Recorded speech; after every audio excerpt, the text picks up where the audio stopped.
Welcome to chemistry solvers. तो आज हम देखने जा रहे हैं हमारे थर्मोडायनेमिक्स के पीवाईक्यू। पहला क्वेश्चन आपको दिया हुआ है, an ideal gas undergo isothermal expansion. तो कहाँ जा रही है? Isothermal expansion. तो आइसोथर्मल है तो dt तो क्या होगा? 0। dt क्या होगा? और इसके साथ du dh ये भी आपके क्या होंगे? आइसोथर्मल कंडीशन में क्या होते हैं? 0 होते हैं।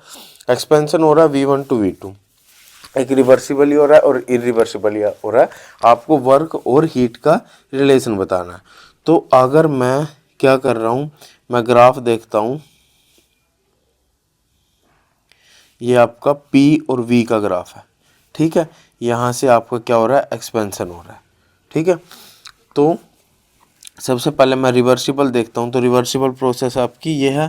तो यहाँ से यहाँ पे आपको क्या गया? ये रिवर्सिबल ही गया। तो एरिया अंडर द कर्व क्या होता है? एरिया अंडर द कर्व आपका हो जाता है वर्क डन इन रिवर्सिबल। तो ये आपका work done in reversible process क्या हो गया? Area under the curve. और इरिवर्सिबल प्रोसेस के लिए मैं रेड से दिखा देता हूँ।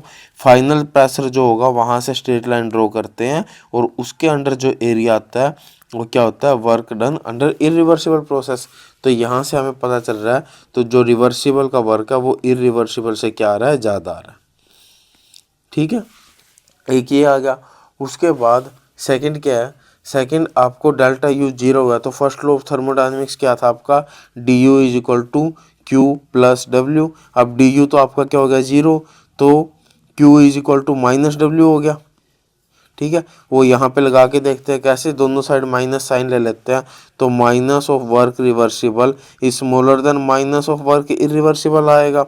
क्यों? क्योंकि अगर आप देखो 5 और 2 में देखें तो 5 इज ग्रेटर देन 2 है, लेकिन अगर मैं दोनों साइड नेगेटिव साइन ले लूँ तो अब की बार ये अंदर साइन चेंज हो जाता है, -2 अब की बार बड़ा हो जाता है, ठीक है। तो वर्क आपका क्यू के है तो ये आपका किसके को आएगा? Q of reversible is smaller than Q of irreversible, ठीक है। दो इक्वेशन आपकी आ गया आपका ऑप्शन नंबर 1, ठीक है। चलो नेक्स्ट देख लेते हैं। एक गिवन टेम्परेचर पे आपको 3 स्टेट दी हुई हैं जिनकी एनर्जी आपको ये दे रखी है, ठीक है। आपको fraction of atom in P बताना है। तो fraction of atom in P क्या आएगा? फ्रैक्शन क्या आएगा? Number of particles in P divide by जो टोटल होगा वही आएगा ना। तो सबसे पहले मैं 2s1/2 के लिए देख लेता हूँ। 2s1/2 के लिए मैं पहले आपका एक बार फॉर्मूला बता देता हूँ। फॉर्मूला क्या है? Number of particles in any state क्या होता है? gi e⁻⁻ei/kT, यही होता है ना, ठीक है। किसी भी स्टेट में अगर आपको नंबर ऑफ पार्टिकल्स निकालने हैं तो वो क्या आएगा? gi e⁻⁻ei/kT, ठीक है। तो s1/2 के लिए अब अगर मैं डीजेनरेसी की बात करूँ, gi क्या होता है? g क्या होता है? डीजेनरेसी। तो जी डीजेनरेसी इसके लिए क्या होगी? डीजेनरेसी होगी 2j+1। j की वैल्यू क्या दे रखी है? 1/2। तो 2 × 1/2 + 1 ये आपका क्या आ जाएगा? 2 आ जाएगा, ठीक है। तो अगर मैं नंबर और इसके लिए जो एनर्जी है, एनर्जी क्या दे रखी है? एनर्जी इसके लिए 0 kBT है। तो यहाँ से मैं क्या निकाल सकता हूँ? इसके पार्टिकल निकाल सकता हूँ। तो n1 नाम दे देता हूँ। n1 क्या आएंगे? ये आएगा 2 × e⁻0 kBT -0 kBT bye kBT, ठीक है। यही आ जाएगा ना। तो ये किसके इक्वल आएगा? ये आपका 2 के इक्वल आएगा। फिर चलते हैं नेक्स्ट पे, वो है आपकी 2p1/2। 2p1/2 के लिए भी अगर मैं देखूं तो g की वैल्यू क्या आएगी? g की वैल्यू भी आपकी 2 ही आएगी क्योंकि j की वैल्यू यहाँ भी 1/2 है, ठीक है।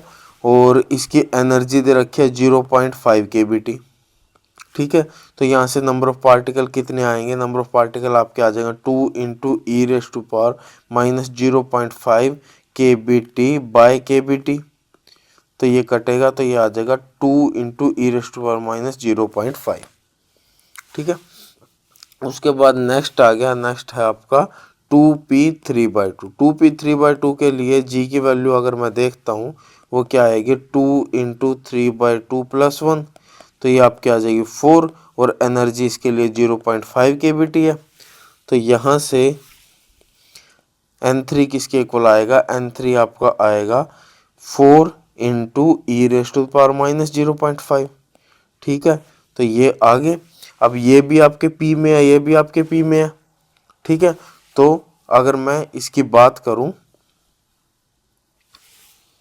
फ्रैक्शन की, तो फ्रैक्शन किसके इक्वल आएगा? फ्रैक्शन आएगा आपका,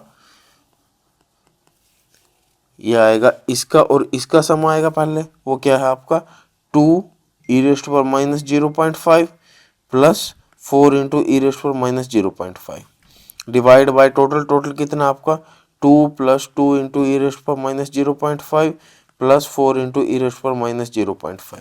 ठीक है, ये किसके इक्वल आया? या ऊपर आ गया 6 ई रेस्ट पर माइनस 0.5 डिवाइड बाई 2 कॉमन आ गया यहाँ पे, यहाँ आ गया 1 प्लस 3 इंटू ई रेस्ट पर माइनस 0.5।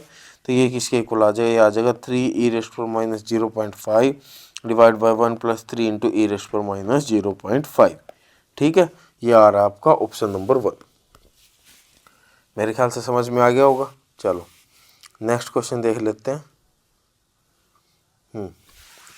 यहाँ से आपको एनर्जी डायग्राम दिया हुआ है, डिफरेंट डिफरेंट 4 सिस्टम दिए हुए हैं। ठीक है, आपको क्या बताना है किसमें आपकी हेल्महोल्ट्ज एनर्जी क्या होगी? मिनिमम होगी, लोवेस्ट हेल्महोल्ट्ज एनर्जी।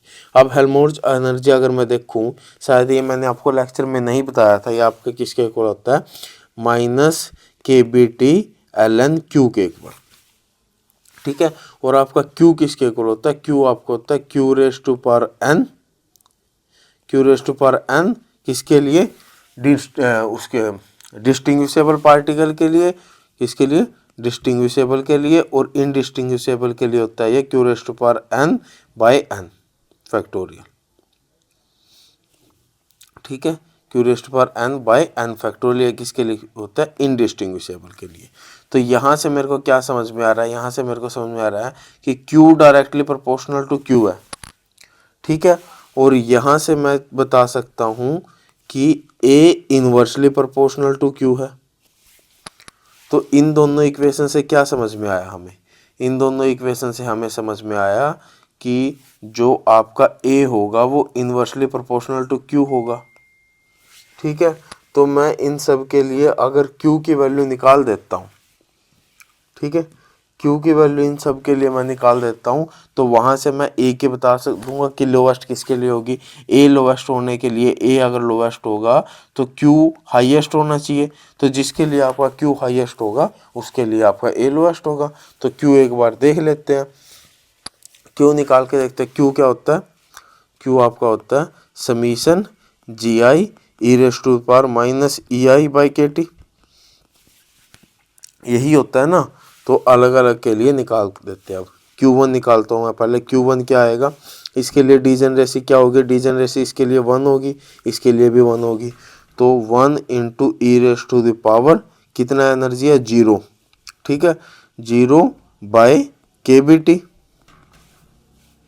ये आएगा ना, प्लस अब इसके लिए देखते हैं अगर, तो क्या आएगा? 1 into e raise to the power minus E by KBT। ठीक है, ये किसके इक्वल आया? ये आपका क्या हो गया? 1 के इक्वल हो गया। तो 1 plus e raise to power minus E, और यहाँ से हमें पता टेम्परेचर की वैल्यू क्या है?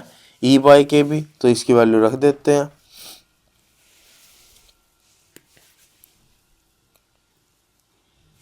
इसकी वैल्यू ये KB, और टेम्परेचर की वैल्यू क्या आ जाएगी? KB by E। ठीक है, तो ये इससे कटा, ये इससे कटा, ये आया आपका 1 plus e raise to power minus 1, और e raise to power minus 1 की वैल्यू आपको 0.37 दे रखी है, तो ये आपका आ गया 1.37। ठीक है, Q1 आपने निकाल दिया। उसके बाद Q2 की अगर मैं बात करूँ तो Q2 किसके इक्वल आएगा? Q2 आपका आएगा, यहाँ पे डीजेनरेसी कितनी है? 1, तो 1 इंटू ये तो ई रेज टू पावर क्या हो जाएगा? 0 हो जाएगा, प्लस अब की बार यहाँ डीजेनरेसी कितनी है?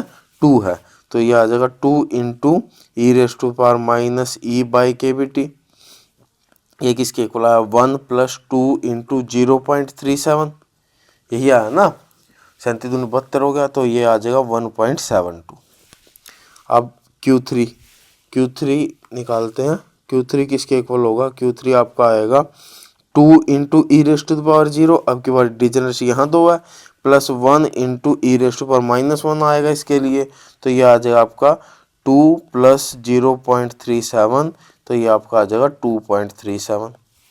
ठीक है, और फोर्थ वन Q4 किसके इक्वल आएगा, ये आएगा आपका 2 into e rest to power 0 plus 2 into e rest to power -1, ये आपका आ जाएगा 2 प्लस 0.72 यानी कि 2.72।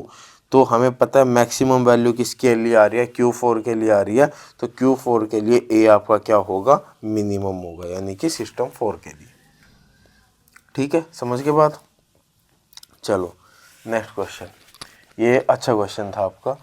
फॉर अ रिएक्शन, एक रिएक्शन में आपका ए सॉलिड से ए लिक्विड जा रहा है, ठीक है, जिसके लिए डेल्टा जीएम की वैल्यू आपको दे रखी है 6 किलो जूल पर मोल। ठीक है, टेम्परेचर कितना दे रखा है, 300 केल्विन पे। उसके बाद if heat is absorb by the process is 9, अब हीट एब्जॉर्ब हुई, ठीक है, हीट किसके फॉर्म में एब्जॉर्ब होगी, डेल्टा एच के फॉर्म में, तो वो क्या हुई 9 किलो जूल पर मोल। ठीक है, आपको टेम्परेचर बताना है कि जब वो मेल्ट होगा, ठीक है, तो मेल्टिंग टेम्परेचर बताना है आपको। तो यहाँ से इन तीनों से अगर मैं देखूँ तो क्या फॉर्मूला बन रहा है, इन तीनों से अगर मैं बात करूँ तो मेरे दिमाग में एक ही फॉर्मूला आ रहा है, क्या, वो होता है delta g is equal to delta h minus t delta s. ठीक है, तो यहाँ से मैं जो भी मेरे से निकलता है मैं वो निकाल लेता हूँ पहले। तो टी डेल्टा एस किसके इक्वल हुआ, टी डेल्टा एस आपका हुआ delta h minus delta G, और यहाँ से डेल्टा एस की वैल्यू मैं निकाल सकता हूँ delta h minus delta G by T. ठीक है, तो ये किसके इक्वल आया, ये आपका आया डेल्टा एच कितना दे रखा है 9000 जूल पर मोल, माइनस डेल्टा जी कितना दे रखा है 6000 जूल पर मोल। ठीक है, डिवाइड बाय टी कितना दे रखा है 300 केल्विन। ठीक है, तो ये किसके इक्वल आ जाएगा, ये आपका आ जाएगा 3000 जूल पर मोल बाय 300 केल्विन। तो ये आपका 10 आ गया, यानी कि 10 जूल पर मोल पर केल्विन। ठीक है, डेल्टा एस की वैल्यू मैंने यहाँ से निकाल दी। ठीक है, अब ये क्या बता रहा है, ये पूछ रहा है आपसे temperature at which A melt, जब ए मेल्ट करना स्टार्ट हो जाए, यानी कि फेज चेंज हो रहा है। फेज चेंज में आपका डेल्टा एस किसके इक्वल होता है, डेल्टा एस आपका होता है डेल्टा एच बाई टी, और जिस पे भी फेज चेंज हो रहा है यहाँ मेल्ट हो रहा है तो टी मेल्टिंग पॉइंट। ठीक है, तो टी एम मैं निकाल सकता हूँ, क्या आएगा delta H by delta s.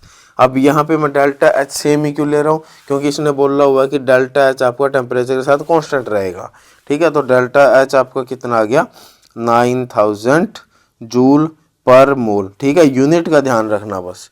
ठीक है, और नीचे क्या आ रहा है डेल्टा एस, ये आ रहा है 10 जूल पर मोल पर केल्विन, तो ये यूनिट कटी, केल्विन में आपका आंसर आया है कितना 900 kelvin.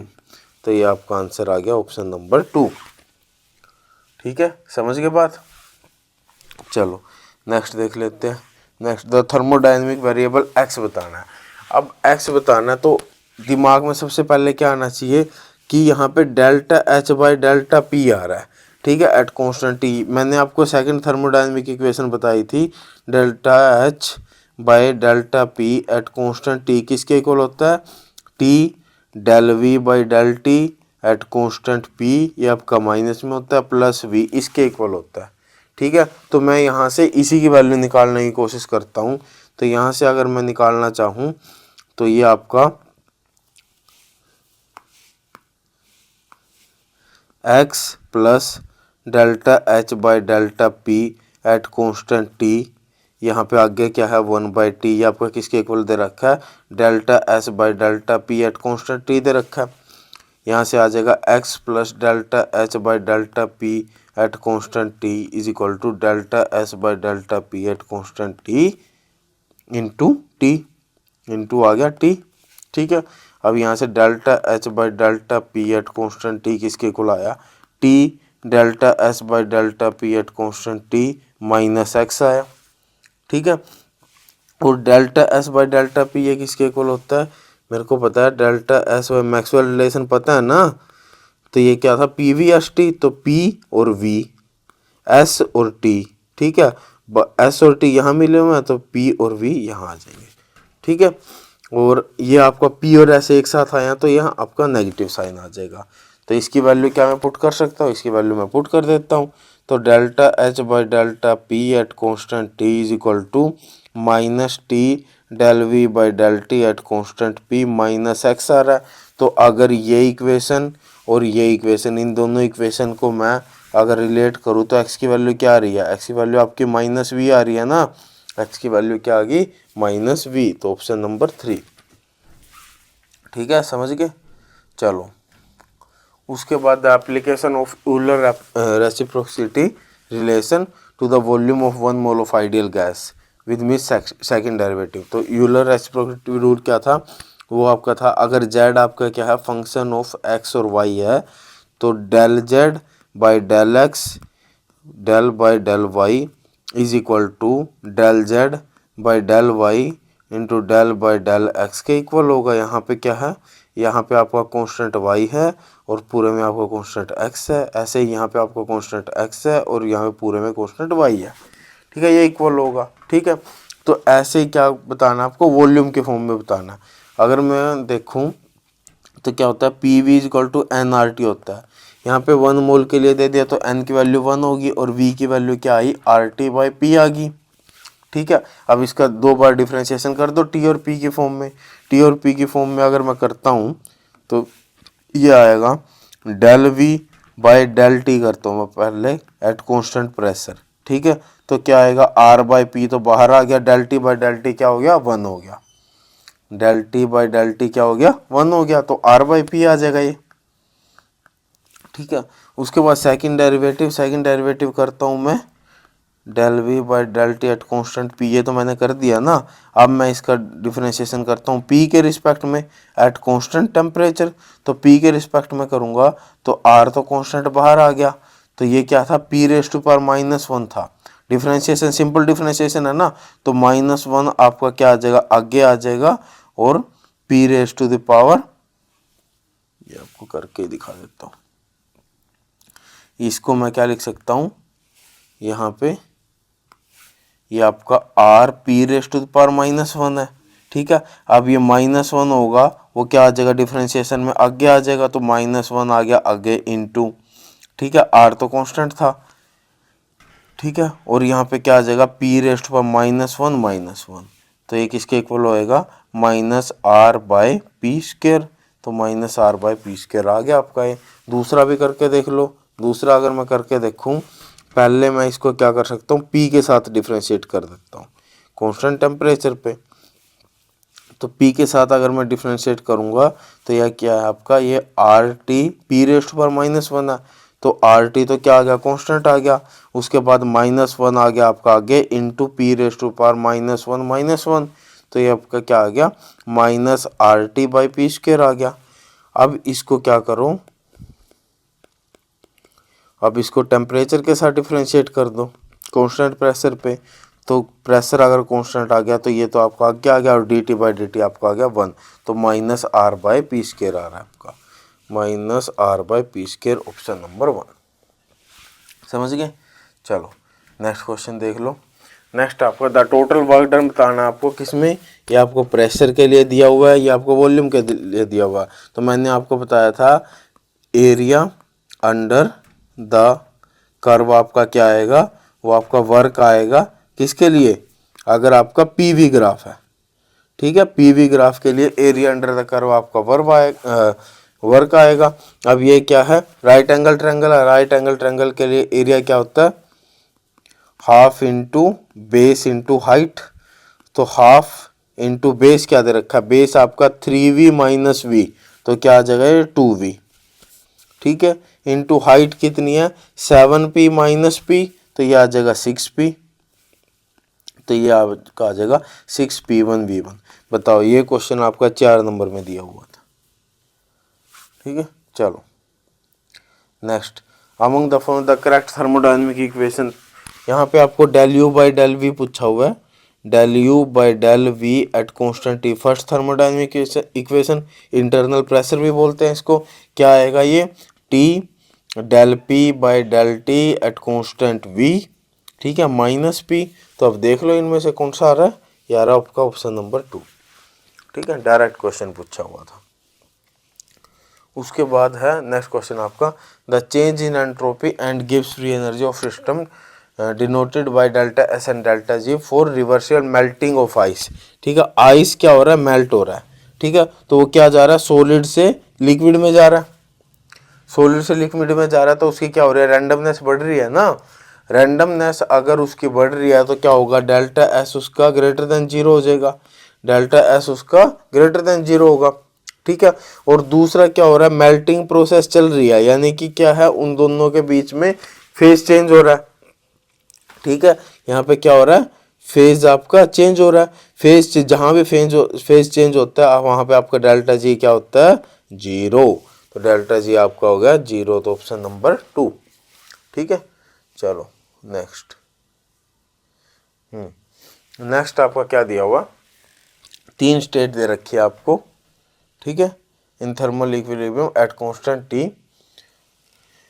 The probability of finding the system with energy E is equal to zero. E is equal to zero की प्रोबेबिलिटी बतानी है, probability of E is equal to zero. तो वही बात होगी, जो पार्टिकल्स आपके किस में होंगे, particles in E is equal to zero, और डिवाइड बाय क्या आ जाएगा, टोटल। यही आएगा ना, डिवाइड बाय क्या आ जाएगा, डिवाइड बाय आपका आ जाएगा टोटल। अब डीजेनरेसी क्या है, तीनों के लिए 3 ही स्टेट है और तीनों की एनर्जी दे रखी है, तो डीजेनरेसी तो सबके लिए क्या होगी, 1 आ गई। ठीक है, तो डीजेनरेसी तो मैं हटा देता हूँ, क्योंकि आपका फॉर्मूला क्या था, फॉर्मूला था NI is equal to GI into e raise to the power EI by KT। ठीक है, तो GI तो सबके लिए क्या हो गया, 1 हो गया। तो आपका फॉर्मूला क्या बन गया, NI is equal to e raise to power minus EI by KT, ये बन गया ना।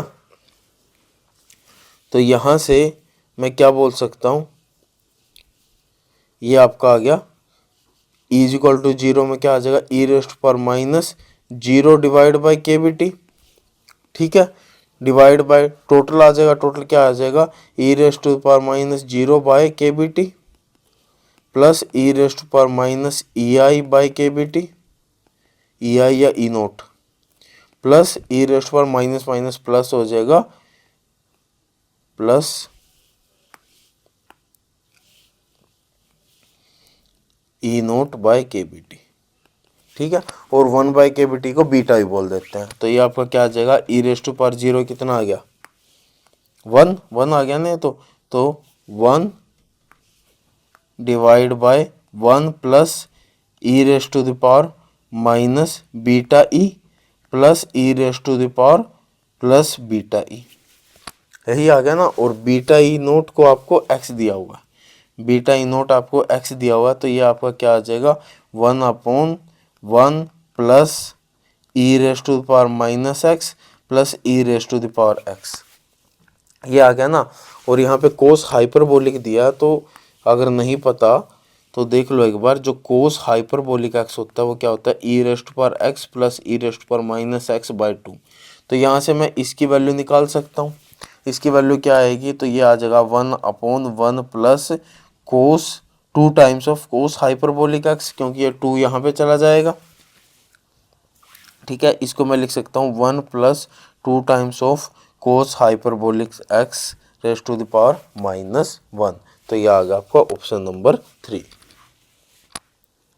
ठीक है, समझ गए। उसके बाद consider 4 non interacting helium atom, each of which can occupy 3 energy level 0A and 2A, the number of microstate. Number of microstate बतानी है आपको, 3 लेवल दे रखे हैं, 2A, A और 0। ठीक है, कितने पार्टिकल आपके पास, आपके पास 4 नॉन इंटरेक्टिंग पार्टिकल है। आपके total energy is equal to 3 होनी चाहिए। ठीक है, इज इक्वल टू 3 अगर टोटल एनर्जी होनी चाहिए, तो मैं कैसे फिल कर सकता हूँ, तो एक पार्टिकल मैंने यहाँ रख दिया, एक यहाँ रख दिया और 2 मैंने यहाँ रख दिए। ठीक है, तो एक अरेंजमेंट तो आपकी ये होगी। ठीक है, एक माइक्रोस्टेट आपकी ये बन गई, और दूसरा ये 0 है, ये A है, ये 2A है। तो यहाँ पे मैं क्या करता हूँ, 3 पार्टिकल यहाँ रख देता हूँ, एक पार्टिकल यहाँ रख देता हूँ। ठीक है, यहाँ भी आपकी क्या हो रही है, एनर्जी यहाँ भी आपकी 3A बन रही है, यहाँ भी एनर्जी आपकी 3A बन रही है, तो सेकंड आपकी क्या होगी ये। उसके अलावा कोई और आपकी अरेंजमेंट बन रही है, किसी और वे से आप इसका अरेंज कर सकते हो कि आपकी एनर्जी टोटल 3A आ जाए इन 4 पार्टिकल से, नहीं कर सकते ना, तो ये आपकी टोटल 2 ही माइक्रोस्टेट बनेगी। तो ये आ गया आपका ऑप्शन नंबर 2। ठीक है, समझ गए। चलो नेक्स्ट देख लेते हैं। An ideal gas with initial pressure P and volume V undergo isothermal reversible expansion. तो वो क्या जा रहा है, आइसोथर्मल रिवर्सिबल एक्सपेंशन जा रहा है। If the entropy change is delta S, तो हमें पता है कि आइसोथर्मल रिवर्सिबल एक्सपेंशन के लिए एंट्रोपी चेंज क्या होता है, NR/LN/V2/V1। ठीक है, और आपको बताना है क्या, मैग्नीट्यूड ऑफ वर्क डन। तो वर्क डन क्या होता है, वर्क डन आपका होता है -NRT/LN/V2/V1। ठीक है, इसकी वैल्यू पुट कर देते हैं, तो ये आपका आ जाएगा -T × ΔS। ठीक है, और हमें पता है आइडियल गैस है, आइडियल गैस के लिए क्या आएगा, तो आइडियल गैस के लिए PV = NRT। ठीक है, तो यहाँ से T की वैल्यू क्या आ जाएगी, PV/NR। तो PV/NR तो ये आ जाएगा -PV/NR × ΔS। अगर मैं मैग्नीट्यूड की बात करूँ तो ये आ जाएगा PV ΔS/NR। ठीक है, तो ये आ गया आपका ऑप्शन नंबर 3। ठीक है, चलो नेक्स्ट देख लेते हैं। नेक्स्ट आपका ड्यूरिंग द फेज ट्रांजिशन, तो फेज ट्रांजिशन के दौरान आपका क्या है, कांस्टेंट प्रेशर पे सॉलिड आपका एक फॉर्म से दूसरी फॉर्म में जा रहा है, जिसके लिए डेल्टा Vm की वैल्यू आपको दे दी। डेल्टा Vm आपको दे दिया 1.0 cm3/मोल। ठीक है, चेंज इन मोलर एनर्जी बतानी है आपको, डेल्टा Gm बताना है कितना आएगा इन जूल पर मोल। ठीक है, और प्रेशर में चेंज आपको दिया हुआ है, डेल्टा P कितना दिया हुआ है, 3-1, और ये आपका आ जाएगा 2 बार। ठीक है, तो ये मेनली आपका कुछ नहीं है, केवल आपका यूनिट कन्वर्जन का क्वेश्चन था। यूनिट कैसे कन्वर्ट करनी है, जैसे आपको डेल्टा Gm क्या होगा, डेल्टा Gm आपका आएगा डेल्टा Vm × P2 - P1, जो कि आपका कितना आ गया, 2 × 1, 2 सेंटीमीटर 2 बार cm3/मोल। ठीक है, और हमें बताना है जूल पर मोल में। तो मैंने आपको बताया था, मैंने रील भी बनाई थी इसके ऊपर, कि अगर आपको यूनिट कन्वर्ट करनी है जूल से एटमॉस्फेयर लीटर या बार लीटर में, तो आप डायरेक्ट आर की वैल्यू को इक्वेट कर दो। ये क्या होता है, 8.314 जूल पर मोल पर केल्विन, और ये आ जाएगा 0.0821 बार लीटर पर मोल पर केल्विन। ठीक है, ये आपके कैंसिल आउट हो गए, तो यहाँ से आप डायरेक्ट अगर रिलेशन निकाल लोगे 1 जूल आपका अप्रोक्स 0.01 बार लीटर के आसपास आएगा। ठीक है, यहाँ पे लेकिन सेंटीमीटर क्यूब है, तो इसको भी लीटर में कन्वर्ट करना पड़ेगा। तो मेरे को पता है कि 10⁻³ सेंटीमीटर क्यूब आपका 1 लीटर के इक्वल होता है, तो जो 1 सेंटीमीटर क्यूब आएगा वो 1 लीटर बाई 10⁻³ सेंटीमीटर क्यूब के इक्वल आएगा। ठीक है, तो 1/10⁻³ लीटर के इक्वल आएगा 1 सेंटीमीटर क्यूब। यहाँ से मैं इसकी वैल्यू रखूँगा तो ये आ जाएगा 2 × 10⁻³ बार लीटर पर मोल। ठीक है, और अगर मैं फिर ये रिलेशन यूज़ करूँ तो ये आ जाएगा 2 × 10⁻³ × 10⁻² जूल पर मोल, यानी कि ये आ जाएगा 2 × 10⁻⁻1 जूल पर मोल।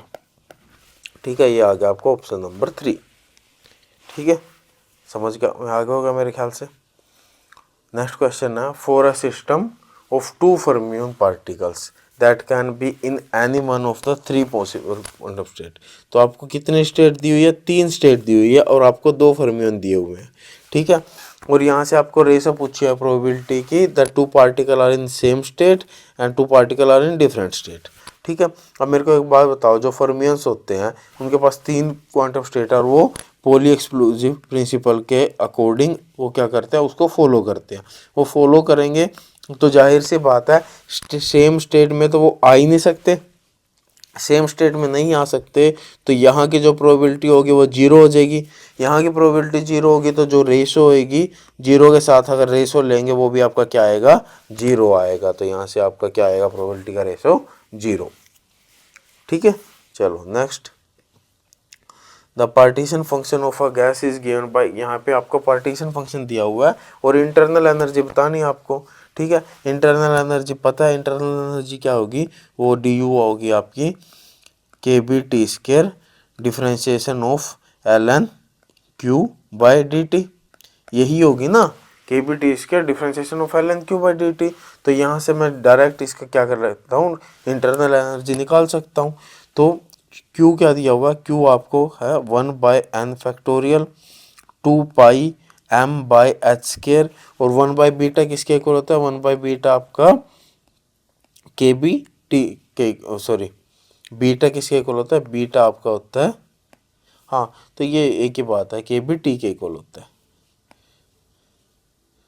तो बीटा किसके इक्वल आएगा, वो 1/kBt के इक्वल आएगा।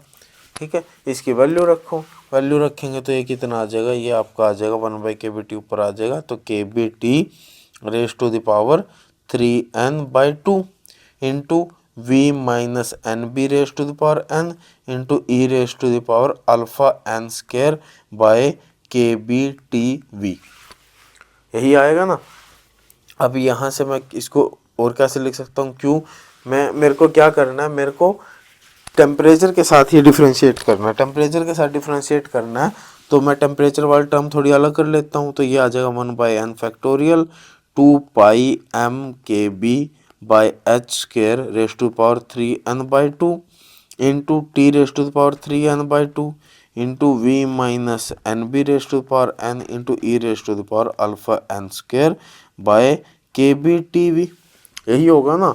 तो यहाँ से मैं ln निकाल लेता हूँ, तो ln क्यू किसके इक्वल आएगा, ये आपका आएगा ln of 1/n factorial plus ln of 2πmkb/h² raise to the power 3n/2 into plus आएगा 3n/2 ln t plus ln of v minus N B raise to the power n plus alpha n square by kBtv।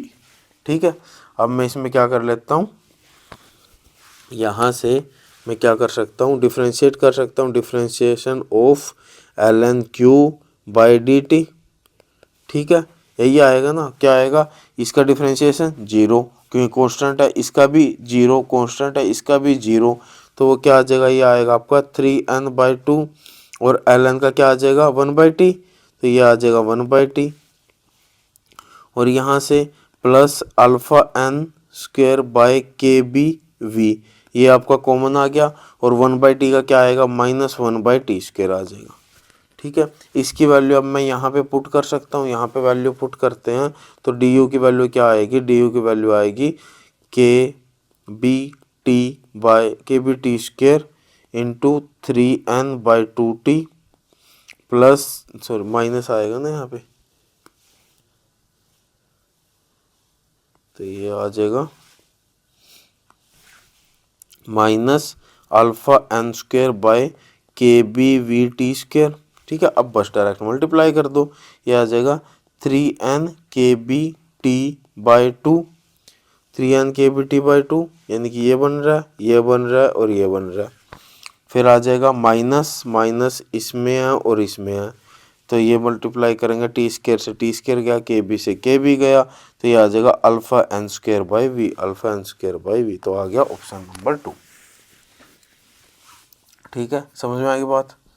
चलो next है, 6 distinguishable particle are distributed over 3 non degenerate levels of energy 0 E and 2E। तो most probable value बतानी है आपको energy की। तो आपके पास 3 state दी हुई हैं 0 E और 2E। ठीक है, आपको मोस्ट प्रोबेबल एनर्जी बतानी है।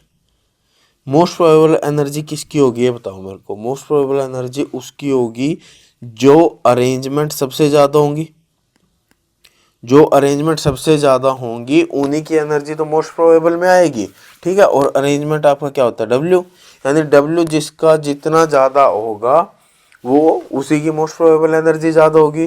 तो डब्ल्यू क्या होता है, मैंने मान लिया इसमें आपके हैं N1 पार्टिकल, N0 पार्टिकल, इसमें N1 पार्टिकल, इसमें N2 पार्टिकल, ठीक है। तो यहाँ से अगर मैं W निकालने जाऊँ तो W क्या आएगा, N factorial by N0 factorial, N1 factorial और N2 फैक्टोरियल। एन कितना, टोटल नंबर ऑफ पार्टिकल कितने, अच्छे, यानी कि 6 factorial divide by N naught factorial, N1 factorial और N2 फैक्टोरियल। अब इनकी वैल्यू पुट करते जाओ। जैसे मैं पहले ले लेता हूँ 1, 1 और 4, ठीक है। उसके लिए W1 की वैल्यू क्या आएगी, 6 factorial by 1 factorial, 1 factorial, 4 factorial, तो ये कितना आ जाएगा 30, ठीक है। फिर मैं ले लेता हूँ 1, 2 और 3, 1, 2, 3 के लिए W2 कितना आएगा, 6 फैक्टोरियल, 1 फैक्टोरियल, 2 फैक्टोरियल और 3 फैक्टोरियल, ठीक है। ये कितना आएगा, 6 इंटू 5 इंटू 4 डिवाइड बाई 2, तो ये आ जाएगा 5 के 20 दिए 60, ठीक है। और मैं ले लेता हूँ 2, 2, 2, 2, 2 के लिए क्या आएगा, 6 factorial by 2 factorial, 2 factorial, 2 factorial, तो ये कितना आ जाएगा, ये आ जाएगा 90, ठीक है। और भी जितनी भी अरेंजमेंट अगर आप लेके देखोगे तो उसकी वैल्यू 90 से कम ही आएगी। तो इसके लिए यानी कि जो भी क्या होगी एनर्जी होगी वो मोस्ट प्रोबेबल होगी। अब इनके वैल्यूज पुट करके देख लो, यहाँ पे आपके 2 पार्टिकल, यहाँ पे 2 पार्टिकल, यहाँ पे 2 पार्टिकल, तो एनर्जी क्या आई, एनर्जी आएगी आके 2 इंटू 2E प्लस 2 इंटू ई यानी कि 6E। तो 6E आपकी क्या होगी, 6E आपकी मोस्ट प्रोबेबल एनर्जी आएगी। समझ गए बात, चलो नेक्स्ट देख लेते हैं। अब ये तो आपका भाई क्या सिंपल आपका इक्वेशन पूछी है, ये तो आपको याद ही होनी चाहिए, मार्कुलस इक्वेशन, इसको नोट कर लो। मार्कुलस इक्वेशन आपकी क्या होती है, NRT XA ln XA XB ln XB plus XA XB, ठीक है। चलो नेक्स्ट क्या होगा इसके, अगला है monatomic perfect gas undergo expansion P1 V1 to P2 V2 in isothermal and adiabatic condition. Isothermal और एडियाबैटिक कंडीशन में जाता है pressure of a gas fall rapidly for adiabatic condition because adiabatic में प्रेशर आपका बहुत जल्दी गिरता है। क्यों, क्योंकि हमें पता है कि आइसोथर्मल के लिए क्या होता है, आइसोथर्मल के लिए आपका PV कांस्टेंट होता है, ठीक है। यानी कि यहाँ से मैं बोल सकता हूँ pressure inversely proportional to V। लेकिन वहीं मैं एडियाबैटिक की अगर बात करूँ, एडियाबैटिक में PV raise to the power gamma constant होता है, यानी कि pressure inversely proportional to 1/V raise to the power gamma, ठीक है। तो मैं मोनोएटॉमिक के लिए अगर गामा निकालने जाऊँ, मोनोएटॉमिक के लिए, एटॉमिक के लिए, तो सबसे पहले डिग्री ऑफ फ्रीडम देखूंगा मैं कितने होंगे, 3n यानी कि 3, तीनों के तीनों आपके ट्रांसलेशन मोड होंगे। तो CVM कितना आ जाएगा 3R/2 और CPM कितना आ जाएगा 5R/2। क्यों, क्योंकि CVM is equal to CPM is equal to CVM plus R होता है, ठीक है। गामा क्या आएगा CPM/CVM, ठीक है, जो कि आ जाएगा 5/3। वैल्यू पुट कर दो, pressure inversely proportional to V raise to the power 5/3, यानी कि आपका ऑप्शन नंबर 4, ठीक है। अगला देख लेते हैं नेक्स्ट क्या है, नेक्स्ट आपका है वंडरवॉल गैस के लिए आपको पार्शियल डेरिवेटिव निकालना du/dv, यानी कि ये क्या है आपकी, ये है आपकी first thermodynamic equation pi T होता है। पाई टी क्या आएगा du/dv at constant t is equal to t dp/dt at constant v minus p, यही होगा ना। और आइडियल गैस है, आइडियल गैस के सॉरी वंडरवॉल गैस के लिए जो इक्वेशन होगी वो क्या होगी, P प्लस A/V²। 1 मोल के लिए लिख रहा हूँ मैं V minus B is equal to RT। तो मैं यहाँ से प्रेशर निकाल सकता हूँ RT/V minus B minus A/V², ठीक है। यहाँ से मैं डिफ्रेंशिएट करूँ अगर, तो dP/dt की वैल्यू क्या आएगी, वो आएगी R/V माइनस बी। ये तो कांस्टेंट है ना, जीरो चला जाएगा, ठीक है, क्योंकि वॉल्यूम कांस्टेंट ले लिया। तो यहाँ से इसकी वैल्यू अगर मैं रखूँ R T by V minus B आ गया। तो माइनस प्रेशर, प्रेशर क्या था, R T by V minus B plus A upon V square, ये कटा तो ये आपका ए अपॉन वी स्क्वायर आ गया।